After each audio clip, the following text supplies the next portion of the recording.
अगर आप अग्निवीर पेपर की तैयारी कर रहे हो तो आप बहुत अच्छे जगह आ चुके हो।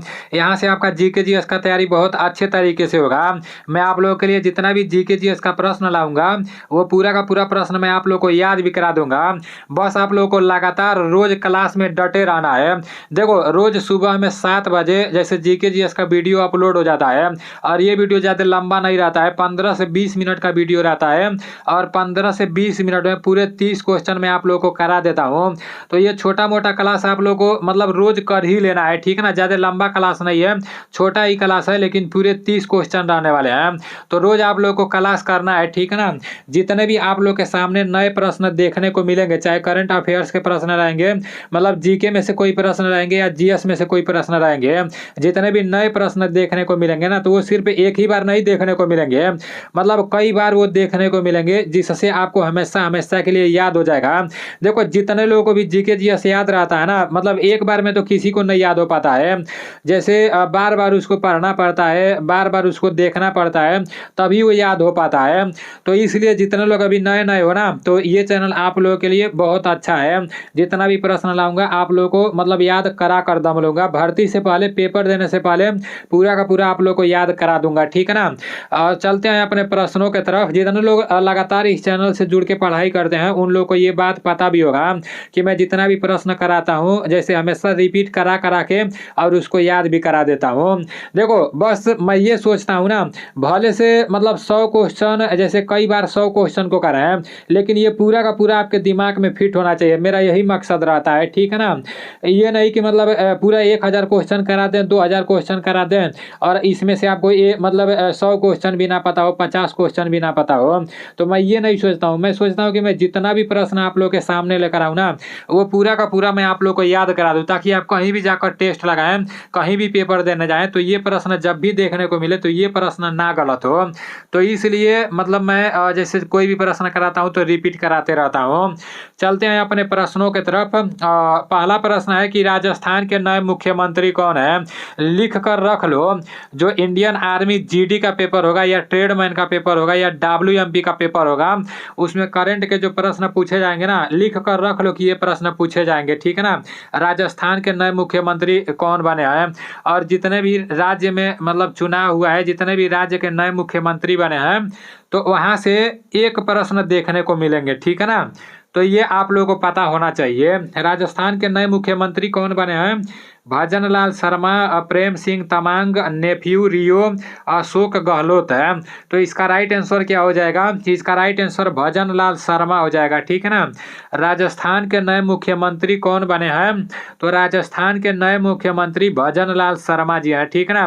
भजन लाल शर्मा कहाँ के मुख्यमंत्री हैं, तो राजस्थान के मुख्यमंत्री हैं। और राजस्थान के राज्यपाल कौन है, ये आप लोगों को कमेंट में बताना है। मैं देखता हूँ कि बस कुछ ही लोग कमेंट करते हैं, तो सिर्फ कुछ ही लोगों के कमेंट से काम नहीं चलेगा, सभी लोगों को कमेंट करना है। और बहुत जल्द अब आप लोगों के सामने मेरा एएनडीसी एप्लीकेशन आने वाला है, ठीक है ना।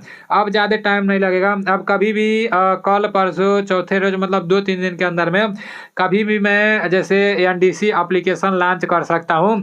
तो आप लोग बेसब्री से इंतजार करना, ठीक है ना। जब एएनडीसी एप्लीकेशन जैसे आप लोगों के सामने आ जाएगा ना, तो मैं जितना भी क्लास करा रहा हूँ तो इसका पूरा का पूरा पीडीएफ मेरे एप्लीकेशन में ही मिलेगा और पूरा टेस्ट भी, उसमें टेस्ट सीरीज भी मिलेंगे। और 6 महीने से मैं मेहनत करके काफ़ी सारा क्वेश्चन बनाया हूँ, तो वो सारी चीज़ें एनडीसी एप्लीकेशन में ही मिलेंगी, ठीक है ना। तो मतलब 2-3 दिन के अंदर में कभी भी आ सकता है, जब भी आएगा मैं आप लोग को बता दूंगा एक स्पेशल वीडियो बनाकर। आपका नेक्स्ट प्रश्न है कि संगीत की जानकारी कौन सा वेद देता है। तो मोस्ट इंपॉर्टेंट प्रश्न है, संगीत की जानकारी कौन सा वेद देता है। वेद कितने होते हैं, वेद 4 होते हैं, ठीक है ना। कौन कौन से होते हैं, ऋग्वेद होते हैं, सामवेद होते हैं। आपका देखो ऋग्वेद 2 बार लिखा गया है, लेकिन एक यजुर्वेद होता है, ठीक है ना। और उसके बाद से अथर्ववेद होता है, अथर्ववेद होता है। तो इसका राइट आंसर क्या हो जाएगा, संगीत की जानकारी कौन सा वेद देता है। आप सभी लोगों को पता होना चाहिए कि संगीत की जानकारी कौन सा वेद देता है। है? इसका राइट आंसर आपका हो जाएगा सामवेद, ठीक है ना। Samaveda is right answer. संगीत की जानकारी कौन सा वेद देता है? तो संगीत का जानकारी सामवेद देता है। अगर पूछ देगा कि सबसे पुराना वेद कौन सा है, तो सबसे पुराना वेद ऋग्वेद है, ठीक है ना। संगीत की जानकारी कौन सा वेद देता है? तो संगीत का जानकारी सामवेद देता है। और सबसे पुराना वेद कौन सा है? तो सबसे पुराना वेद ऋग्वेद है, ठीक है ना। और अथर्ववेद के बारे में पूछेगा ना तो बोलेगा कि जादू टोना का वेद कौन सा है? तो जादू टोना का वेद कौन सा है? अथर्ववेद है, ठीक है ना। नेक्स्ट प्रश्न की तरफ चलते हैं। आपका नेक्स्ट प्रश्न है कि राष्ट्रगान के रचयिता कौन है? तो राष्ट्रगान के रचयिता कौन है? आप सभी लोगों को पता होना चाहिए। बंकिम चंद्र चटर्जी, रविंद्रनाथ टैगोर, बाल गंगाधर तिलक और डॉक्टर राजेंद्र प्रसाद। तो इसका राइट आंसर क्या हो जाएगा? इसका राइट आंसर रविंद्रनाथ टैगोर हो जाएगा, ठीक है ना। आपके राष्ट्रगान के रचयिता कौन है? तो राष्ट्रगान के रचयिता रविंद्रनाथ टैगोर है। राष्ट्रगान के रचयिता कौन है? रविंद्रनाथ टैगोर है, ठीक है ना। और वंदे मातरम के रचयिता कौन है? वंदे मातरम के रचयिता बंकिम चंद्र चटर्जी है, ठीक है ना। देखो वंदे मातरम के रचयिता और राष्ट्रगान के रचयिता मतलब दोनों आप लोगों को पता होना ही चाहिए। और बाल गंगाधर तिलक जी को लोकमान्य तिलक के नाम से भी जाना जाता है, ठीक है ना। लोकमान्य तिलक के नाम से भी जाना जाता है बाल गंगाधर तिलक जी को। नेक्स्ट प्रश्न की तरफ चलते हैं। आपका नेक्स्ट प्रश्न है कि आसियान का मुख्यालय कहाँ है? तो आसियान का मुख्यालय कहाँ है? जकार्ता और काठमांडू, मनीला और नाट, इनमें से कोई नहीं। आसियान का मुख्यालय कहाँ है? इसका राइट आंसर जकार्ता हो जाएगा, ठीक है ना। Jakarta is right answer. ASEAN का मुख्यालय कहाँ है? जकार्ता है, ठीक है ना। नेक्स्ट प्रश्न की तरफ चलते हैं। आपका नेक्स्ट प्रश्न है कि दक्षिण अफ्रीका की राजधानी। तो दक्षिण अफ्रीका की राजधानी कहाँ है? लागोस, अल्जियर्स और प्रिटोरिया और नीचे आपका दिया है नाट, इनमें से कोई नहीं। तो इसका राइट आंसर क्या हो जाएगा? दक्षिण अफ्रीका की राजधानी कहाँ पर है? तो इसका राइट आंसर प्रिटोरिया हो जाएगा। Pretoria is right answer. दक्षिण अफ्रीका की राजधानी कहाँ है? तो प्रिटोरिया है। दक्षिण अफ्रीका की राजधानी कहाँ है? प्रिटोरिया है, ठीक है ना। दक्षिण अफ्रीका की राजधानी प्रिटोरिया है। आपका नेक्स्ट प्रश्न है करंट अफेयर्स का प्रश्न है, ध्यान से सुनना, ठीक है ना। हाल ही में विश्व शिक्षक पुरस्कार 2023 के लिए किसको चुना गया है? मतलब हाल ही में विश्व शिक्षक पुरस्कार 2023 के लिए किसको चुना गया था? तो इसका राइट आंसर क्या हो जाएगा? दीप नारायण, वीरदास, पाल लिंच और नाट, इनमें से कोई नहीं। तो इसका राइट आंसर क्या हो जाएगा? इसका राइट आंसर दीप नारायण हो जाएगा, ठीक है ना। Deep Narayan is right answer. Current का प्रश्न है और करंट का कुछ पता ठिकाना नहीं रहता है, कोई भी प्रश्न पूछा जा सकता है। ज़्यादा करके 2024 के शुरुआत में जो कुछ भी होगा ना वो पूरा आप लोग मतलब दिमाग में बैठा रखना, वैसे मैं आप लोग को बताते रहूंगा, ठीक है ना। आपका नेक्स्ट प्रश्न है कि स्वतंत्र भारत के भारतीय गवर्नर जनरल कौन थे? स्वतंत्र भारत के भारतीय गवर्नर जनरल कौन थे? ये आप लोगों को पता होना चाहिए, ठीक है ना। जब अपना देश स्वतंत्र हुआ 15 अगस्त 1947 में, तो 15 अगस्त 1947 के बाद प्रथम भारतीय गवर्नर जनरल कौन थे? सी राजगोपालाचारी, जीवी कृपलानी, लॉर्ड माउंटबेटन और जवाहरलाल नेहरू। तो इसका राइट आंसर क्या हो जाएगा? इसका राइट आंसर सी राजगोपालाचारी हो जाएगा। देखो गोपालधारी लिखा गया है लेकिन सी राजगोपालाचारी हो जाएगा, ठीक है ना। C Rajagopalachari is right answer. Next प्रश्न है कि यहाँ पर लाहौर रहेगा, ठीक है ना, लौह नहीं रहेगा। तो इसको आप लोग लाहौर कर लो, नहीं तो बहुत सारे लोग कंफ्यूजन में पड़ जाएंगे कि भाई यहाँ पर क्या है। लाहौर इसको कर लो, ठीक है ना। लाहौर अधिवेशन कब हुआ? इसको आप लोग को लाहौर कर लेना है, ठीक है ना। लाहौर अधिवेशन कब हुआ? 1920, 1922, 1929 और 1945 है। तो लाहौर अधिवेशन कब हुआ? इसका राइट आंसर क्या हो जाएगा? इसका राइट आंसर 1929 हो जाएगा, ठीक है ना। लाहौर अधिवेशन कब हुआ? 1929 में लाहौर अधिवेशन हुआ। यहाँ पर टाइपिंग में थोड़ा बहुत मिस्टेक हो गया है तो उसको आप लोग सही कर लेना। आपका नेक्स्ट प्रश्न है कि संविधान में समवर्ती सूची की अवधारणा कहाँ से ली गई? तो संविधान में समवर्ती सूची की अवधारणा कहाँ से ली गई? ब्रिटेन, कनाडा, ऑस्ट्रेलिया और नॉट इनमें से कोई नहीं। तो इसका राइट आंसर क्या हो जाएगा? इसका राइट आंसर ऑस्ट्रेलिया हो जाएगा। Australia is right answer. संविधान में समवर्ती सूची की अवधारणा कहाँ से ली गई? तो ऑस्ट्रेलिया इसका राइट आंसर हो जाएगा। आपका नेक्स्ट प्रश्न है कि सौरमंडल का सबसे चमकीला ग्रह, पहले पता है क्या होता था? जब इंडियन आर्मी के प्रश्न बनते थे ना, तो मतलब इसी टाइप के प्रश्न बनते थे, बहुत आसान आसान प्रश्न बनते थे। लेकिन अभी जो करंट अफेयर्स डाल दिया ना, तो वही थोड़ा हार्ड बना दिया है। सौरमंडल का सबसे चमकीला ग्रह पृथ्वी, मंगल, शुक्र और शनि। तो इसका राइट आंसर क्या हो जाएगा? इसका राइट आंसर शुक्र हो जाएगा। सौरमंडल का सबसे चमकीला ग्रह शुक्र होता है। सौरमंडल का सबसे चमकीला ग्रह कौन होता है? शुक्र होता है। और भोर का तारा, शाम का तारा, ये भी शुक्र को ही कहते हैं। और लाल ग्रह किसे कहते हैं? मंगल को कहते हैं। अगर बोल देगा कि नीला ग्रह किसे कहते हैं, तो नीला ग्रह पृथ्वी को कहते हैं। ठीक है ना। नेक्स्ट प्रश्न है जनगण मन पहली बार कब और कहाँ गाया गया? तो जनगण मन पहली बार कब और कहाँ गाया गया आप सभी लोगों को पता होना चाहिए। 24 जनवरी 1950 को इलाहाबाद में, 24 जनवरी 1950 को दिल्ली में, 26 दिसंबर 1942 को कोलकाता में और 27 दिसंबर 1911 को कोलकाता में। तो इसका राइट आंसर क्या हो जाएगा? जनगण मन पहली बार कब और कहाँ गाया गया? तो जनगण मन पहली बार 27 दिसंबर 1911 को गाया गया। ठीक है ना। जनगण मन पहली बार कब गाया गया? तो 27 दिसंबर 1911 को गाया गया। और जनगण मन पहली बार कहाँ गाया गया? तो कोलकाता में गाया गया। ठीक है ना। आप सभी लोगों को पता होना चाहिए कि जनगण मन पहली बार 27 दिसंबर 1911 को गाया गया और पहली बार कोलकाता में गाया गया। ठीक है ना। और जनगण मन के रचयिता कौन है, ये तो मैं आप लोग को शुरुआत में ही बता दिया हूँ। रविंद्रनाथ टैगोर राष्ट्रीय गान के रचयिता है। ठीक है ना।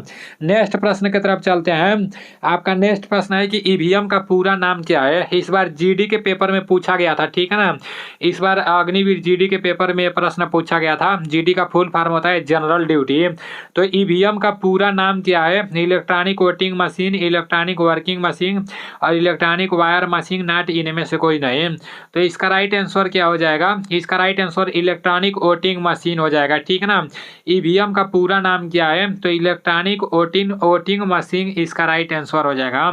ईवीएम का पूरा नाम क्या है? इलेक्ट्रॉनिक वोटिंग मशीन इसका राइट आंसर हो जाएगा। ठीक है ना। नेक्स्ट प्रश्न की तरफ चलते हैं। आपका नेक्स्ट प्रश्न है कि भारत का राष्ट्रीय वृक्ष क्या है?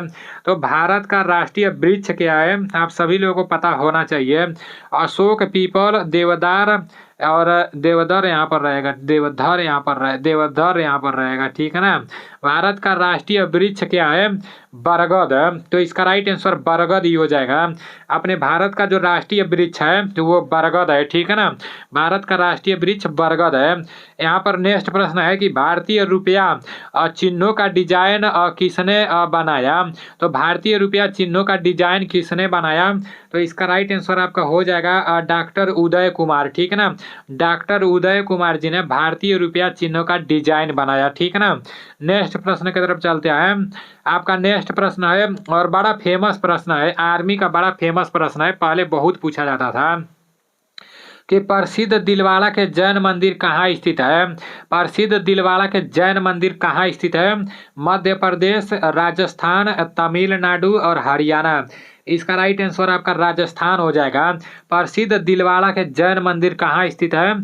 तो प्रसिद्ध दिलवाड़ा के जैन मंदिर राजस्थान में स्थित है। ठीक है ना। प्रसिद्ध दिलवाड़ा के जैन मंदिर कहाँ स्थित है? राजस्थान में स्थित है। प्रसिद्ध दिलवाड़ा के जैन मंदिर आपका राजस्थान में स्थित है। अभी आप लोगों के सामान्य ज्ञान के 15 प्रश्न समाप्त हो चुके हैं। अब सामान्य विज्ञान की तरफ चलते हैं। और देखो यार, जितने लोग इंडियन आर्मी की तैयारी कर रहे हो, अगर आपका उम्र जैसे बहुत कम है, जैसे 17.5 साल हुआ है या 18 साल हुआ है, अगर 2-3 भर्ती देखने का भी चांस है ना, तो आप लोग को क्या करना है? पढ़ाई तो करते रहना है, पढ़ाई के साथ साथ आप लोग को म्यूजिशियन पर ज़्यादा फोकस करना है। म्यूजिशियन जब आप लोगों को पता चल जाएगा ना तो इंडियन आर्मी की बहुत बार आप भर्ती देख लोगे और सिलेक्शन भी ले लोगे अगर म्यूजिशियन बजाना जान जाओगे तो। क्योंकि म्यूजिशियन की एक भर्ती निकाली जाती है जहाँ रिलेशन की भर्ती कराई जाती है वहाँ पर, और रिलेशन की भर्ती ऑल इंडिया में बहुत जगह कराई जाती है। जितना भी आर्मी का मतलब सेंटर रहता है ना तो हर सेंटर में रिलेशन का भर्ती कराया जाता है और उसी सेंटर में म्यूजिशियन का भी भर्ती कराया जाता है, ठीक है ना। तो म्यूजिशियन में मतलब जैसे सर्टिफिकेट नहीं लगता है, कहीं कहीं मांग देते हैं सब। जो म्यूजिशियन का ट्रायल पास कर लेता है ना तो उसमें पहले दौड़ ही होता है और उसके बाद से जो पेपर मतलब दौड़ और पास कर लेता है ना तो समझो पेपर भी पास कर लेता है। क्योंकि ऑल इंडिया के लिए वो भर्ती कराई जाती है किसी भी सेंटर में, और 8-10 सीट रहता है ना तो ज़्यादा लड़के भी नहीं पास रहते हैं, 12-13 लड़के 15-20 लड़के पास रहते हैं। अभी डोगरा रेजिमेंट में जैसे जब मतलब भर्ती हुआ था म्यूजिशियन का तो वहाँ पर 8 लड़के ट्रायल पास हुए हैं, ठीक है ना। और जैसे नहीं 8 सीट है और 12 लड़के ट्रायल पास हुए हैं। अब सोचो 8 सीट में 12 लड़के पेपर देने जाएंगे और यही सारा प्रश्न आएगा, ठीक है ना। तो इसलिए इस पर भी आप लोगों को फोकस करना है कि भाई म्यूजिशियन अगर एज होगा तो म्यूजिशियन को भी बजाने का कोशिश करना है, ठीक है ना। और बाकी जो इम्पोर्टेंट बात रहेगा मैं आप लोगों को बताया करूँगा। आपका नेक्स्ट है कि पाचन के पश्चात प्रोटीन किस में बदल जाता है। पाचन के पश्चात, पश्चात मतलब बाद होता है, पाचन के पश्चात प्रोटीन किस में बदल जाता है। आपका लैक्टिक अम्ल हो गया, गैस्ट्रिक अम्ल हो गया, लार हो गया, एमिनो अम्ल हो गया।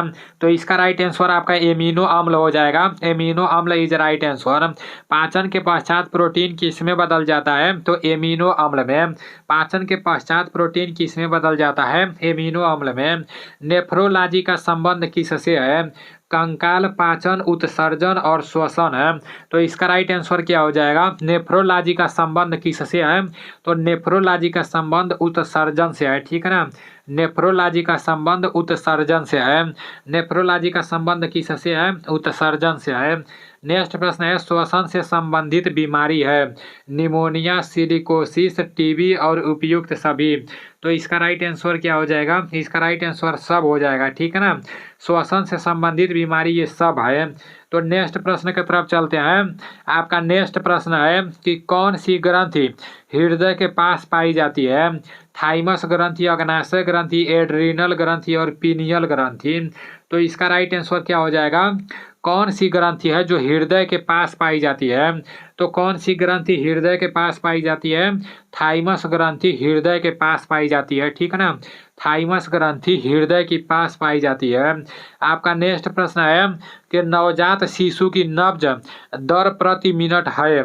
नवजात शिशु की नब्ज दर प्रति मिनट है कितना, मतलब दर प्रति मिनट है। तो इसका राइट आंसर क्या हो जाएगा, इसका राइट आंसर आपका हो जाएगा 120 से 60 दर प्रति मिनट हो जाएगा, ठीक है ना। नेक्स्ट प्रश्न की तरफ चलते हैं। आपका नेक्स्ट प्रश्न है कि प्रोटोजोआ के कारण होने वाली बीमारी है। प्रोटोजोआ के कारण होने वाली बीमारी कौन है, प्रोटोजोआ के कारण होने वाली बीमारी कौन है, आप सभी लोगों को पता होना चाहिए। जुखाम, मलेरिया, हैजा और टाइफाइड है। तो इसका राइट आंसर क्या हो जाएगा, इसका राइट आंसर हैजा हो जाएगा। प्रोटोजोआ के कारण होने वाली कौन सी बीमारी है, हैजा है, ठीक है ना। हैजा इज राइट आंसर। नेक्स्ट प्रश्न की तरफ चलते हैं। आपका नेक्स्ट प्रश्न है कि निम्न में से कौन सा उत्तक घाव भरने में सहायक होता है। निम्न में से कौन सा उत्तक घाव भरने में सहायक होता है। पेशीय उत्तक, संयोजी उत्तक, एपिथीलियम उत्तक और तंत्रिका उत्तक। तो इसका राइट आंसर एपिथीलियम उत्तक हो जाएगा। एपिथीलियम उत्तक इज राइट आंसर।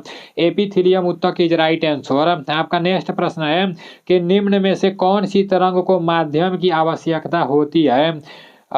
निम्न में से कौन सी तरंग को माध्यम की आवश्यकता होती है। तो इसका राइट आंसर क्या हो जाएगा, इसका राइट आंसर ध्वनि हो जाएगा, ठीक है ना। ध्वनि इज राइट आंसर। नेक्स्ट प्रश्न की तरफ चलते हैं। अभी देखो ये किस तरह से टाइप कर दिया है, अब उसको लग रहा है समझाना पड़ेगा। कल मैं समझा नहीं पाया था, आज मैं रौनक को समझा रहा हूँ। नेक्स्ट प्रश्न है कि कौन सा जीव पराश्रय तरंग को उत्पन्न कर सकता है।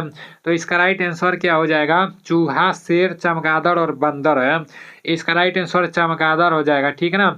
कौन सा जीव पराश्रय तरंगों को उत्पन्न कर सकता है तो चमगादड़ इज राइट आंसर। आपका नेक्स्ट प्रश्न है कि धातुओं में ऊष्मा का संचारण किस विधि से होता है। धातुओं में ऊष्मा का संचारण किस विधि से होता है। संवहन विधि, चालन विधि, विकिरण विधि, उपयुक्त सभी। तो इसका राइट आंसर चालन हो जाएगा, ठीक है ना। धातुओं में ऊष्मा का संचारण किस विधि से होता है। तो धातुओं में ऊष्मा का संचारण चालन विधि से होता है। धातुओं में ऊष्मा का संचारण चालन विधि से होता है, ठीक है ना। धातुओं में ऊष्मा का संचारण चालन विधि से होता है। आप सभी लोगों को पता होना चाहिए, ठीक है ना। नेक्स्ट प्रश्न है कि सूर्य का ताप मापने के लिए उपयोग में लाया जाता है। सूर्य का ताप मापने के लिए उपयोग में लाया जाता है, क्या लाया जाता है। थर्मोमीटर, गैसीय तापमापी, अपूर्व विकिरण तापमापी और पायरोमीटर। तो इसका राइट आंसर पायरोमीटर हो जाएगा। सूर्य का ताप मापने के लिए उपयोग में लाया जाता है पायरोमीटर, ठीक है ना। सूर्य का ताप मापने के लिए क्या उपयोग में लाया जाता है। तो पायरोमीटर इज राइट आंसर। आपका नेक्स्ट प्रश्न है कि गुंबद जैसी संरचना वाला अपरूप है। गुंबद जैसी संरचना वाला अपरूप है। ग्रेफाइट, हीरा, फुलरीन, उपयुक्त सभी। तो इसका राइट आंसर फुलरीन हो जाएगा। Fullerene is right answer. गुंबद जैसी संरचना वाला अपरूप फुलरीन है, ठीक है ना। गुंबद जैसी संरचना वाला अपरूप फुलरीन है। आपका नेक्स्ट प्रश्न है कि सेव में कौन सा अम्ल पाया जाता है। सेव में कौन सा अम्ल पाया जाता है। ऑक्जेलिक अम्ल, सिट्रिक अम्ल, ये भी मैं आप लोगों को कई बार बता चुका हूँ। इसका राइट आंसर मैलिक अम्ल हो जाएगा, ठीक है ना। सेव में कौन सा अम्ल पाया जाता है। तो सेव में मैलिक अम्ल पाया जाता है। आपका नेक्स्ट प्रश्न है कि प्रोटोन ग्राही होते हैं। मीठे, खट्टे, कड़वे और स्वादहीन। तो इसका राइट आंसर खट्टे हो जाएगा। प्रोटोन ग्राही खट्टे होते हैं, ठीक है ना। आपका नेक्स्ट प्रश्न है और लास्ट प्रश्न है कि कपड़े धोने के साबुन बनाने में किसका उपयोग किया जाता है। कपड़े धोने के साबुन बनाने में किसका उपयोग किया जाता है। Caustic soda, potassium hydroxide, milk of magnesium और कैल्शियम हाइड्रोक्साइड। तो इसका राइट आंसर कास्टिक सोडा हो जाएगा। Caustic soda is right answer. अभी आप लोगों के 30 प्रश्न समाप्त हो चुके हैं। इन 30 प्रश्नों में से आपका कितना प्रश्न सही हुआ है ईमानदारी पूर्वक से कमेंट करके बताना, ठीक है ना। अगर इन 30 प्रश्नों में से आपका 25 से अधिक प्रश्न सही हुआ है तो आपका स्कोर बहुत अच्छा है। आपको एक्सीलेंट दौड़ भी मारना है, पेपर भी निकालना है। और जब एक्सीलेंट दौड़ लग जाएगा ना तो सीधे आयरा गहरा नहीं, सीधे पैरा बनोगे, ठीक है ना। तो आप लोग को ये बात ध्यान में रखना है। अगर एक्सीलेंट दौड़ लगेगा तो आयरा गहरा नहीं, सीधे पैरा बनोगे और एक्सीलेंट दौड़ मारना ही है, ठीक है ना। तो चलो ठीक है, मिलते हैं अगले वीडियो में। जय हिंद, वंदे मातरम।